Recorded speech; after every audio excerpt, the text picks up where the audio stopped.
Hi friends, నేనైతే పచ్చిమిర్చి బజ్జీ చేస్తున్నాను. వేడివేడిగా బయట అయితే వర్షం పడుతుంది, వేడివేడిగా తింటే చాలా బాగుంటుంది కదా, అందుకని బజ్జీ వేస్తున్నాను.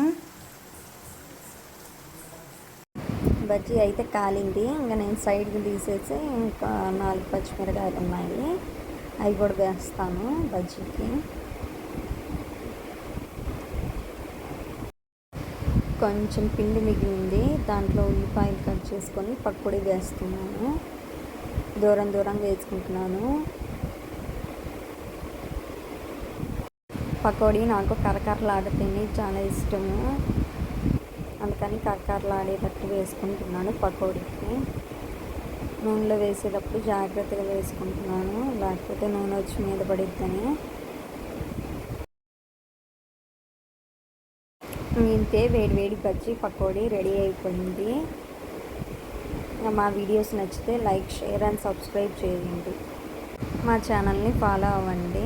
ఇంతే ఫ్రెండ్స్, బాయ్.